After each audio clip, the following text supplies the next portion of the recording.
Ora, se não há energia, se não há solução para a energia negativa, vamos explorar a possibilidade da energia ser agora positiva.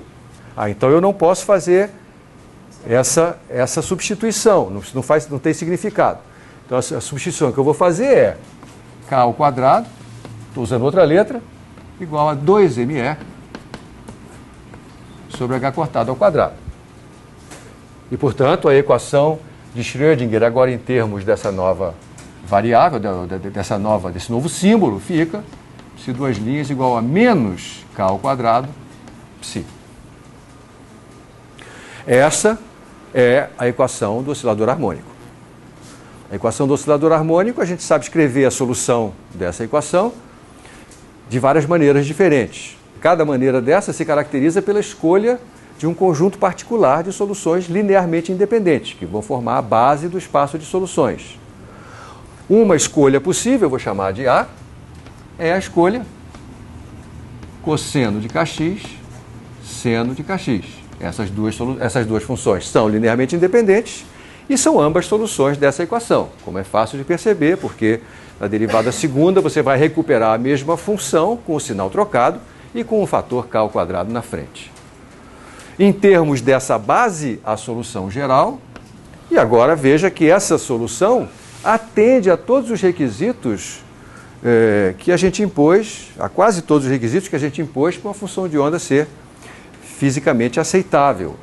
Veja que os limites, quando x vai para mais ou menos infinito, esses dois limites existem, são finitos, ela não explode em canto algum. Ela tem um outro problema, no entanto, e esse outro problema é o fato de que, se eu tomar o módulo ao quadrado dessa função e integrar em todo o espaço, essa integral não tem um valor finito. Nós dizemos, essa função não é normalizável. De certa forma, eu posso dizer que o problema da partícula livre em mecânica quântica é mais complicado do que o problema do poço infinito, por exemplo, porque ele envolve essa situação anômala de eu considerar uma função de onda de um estado estacionário que não é normalizável. De fato, isso não é um grande problema. A gente já tinha visto que a descrição de uma partícula através de uma função como essa daqui, uma função senoidal que ocupa o espaço inteiro, ela não é muito adequada, porque isso significaria dizer que eu não tenho nenhuma informação sobre a posição da partícula. E, em geral, eu tenho alguma informação sobre essa posição. Eu relembro o exemplo que eu dei, um elétron que sai do catodo de um tubo de imagens da sua televisão e anda até se chocar contra a tela e compor um pedaço da imagem. Ora, enquanto o elétron está indo do catodo até a tela dessa televisão, eu sei que ele está em algum lugar desse trajeto. Na verdade, eu posso até especificar esse lugar com alguma incerteza, é verdade? Mas essa incerteza não é infinita. Então, de fato, usar essa função aqui como uma descrição de uma partícula como essa não é completamente adequado. E nós já tínhamos visto que, para a gente conseguir montar uma descrição adequada, era necessário a gente montar o que eu chamei de um pacote de ondas, isto é, fazer uma superposição de vários estados estacionários, de tal maneira que a soma deles todos vai dar uma configuração matemática que é oscilatória, mas que só é diferente de zero numa região finita do espaço. Eu quero dizer que, na verdade, não existe na natureza nenhuma partícula livre que tenha energia completamente bem definida. A energia vai ter uma certa incerteza, que está associada ao fato de que eu estou superpondo vários estados estacionários com Ks ligeiramente diferentes. E cada um desses Ks está associado a um valor do momento. E eu lembro aqui que, através da relação de de Broglie, outra vez eu posso associar o momento P ao valor de K.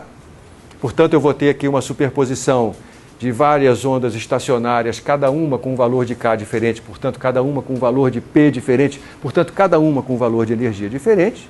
Essa composição, essa combinação gera o pacote de ondas que vai ter, então, uma incerteza no momento e uma incerteza na energia. Essa incerteza no momento está associada à incerteza na posição através do princípio de Heisenberg.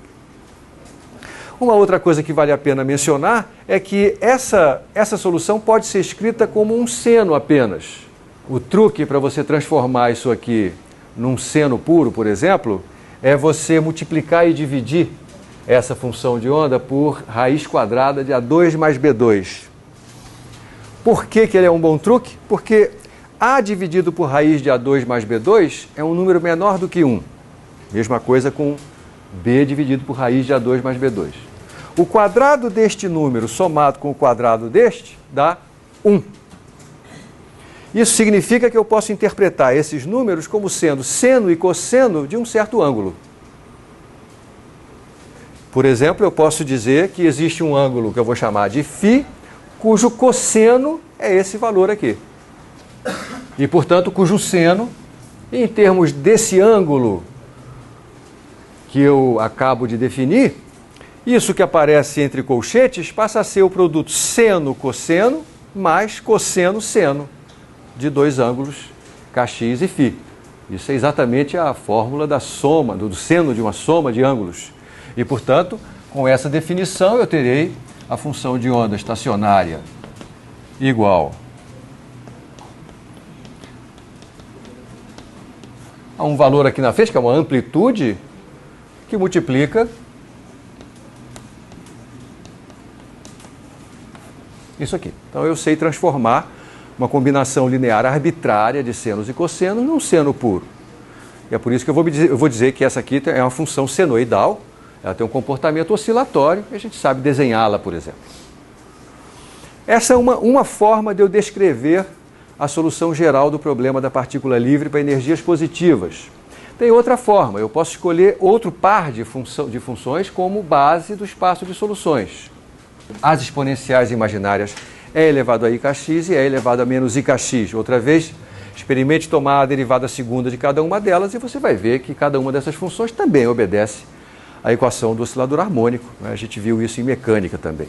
Outra forma de você chegar até essas funções é você lembrar da relação de De Moivre e transformar o seno e o cosseno em combinação lineares dessas duas. E aí operar com essas coisas você vai chegar a uma forma possível para a solução geral. Essa forma que aqui está, ela nos dá uma outra informação sobre essa solução. Porque como o momento é proporcional ao número de onda, K, pH cortado K, o que eu tenho aqui são duas funções, uma delas associada a um K positivo e a outra associada a um K negativo. Isso significa dizer que elas estão associadas a partículas que se movem em sentidos diferentes no eixo X. Vamos tornar isso mais explícito ainda quando a gente compuser a função de onda completa, psi de x e t, que a gente compõe ao multiplicar a função de onda espacial pelo termo e elevado a menos iωt, que é a dependência temporal da função de onda completa.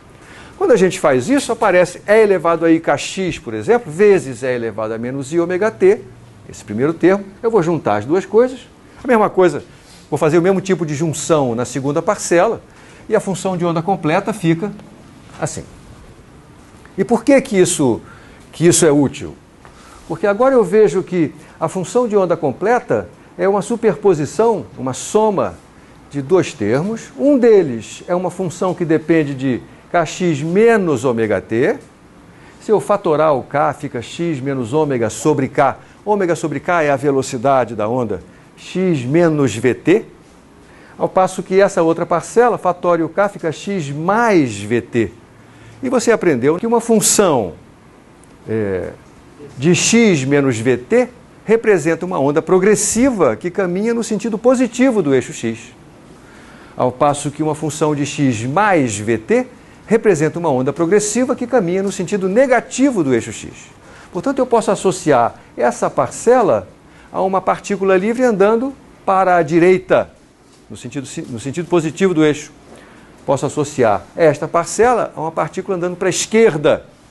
Nós sabemos que se nós superpusermos ondas que caminham em sentidos opostos, a gente vai conseguir uma situação na qual a forma de onda é puramente senoidal, que é o que está aqui. Então não há surpresa alguma, mas o fato de eu escrever a solução desta maneira, me permite interpretar cada parcela como correspondendo ao movimento da partícula num sentido ou no outro. Eu tenho uma incerteza no momento. Ele pode ser K para a direita ou K para a esquerda.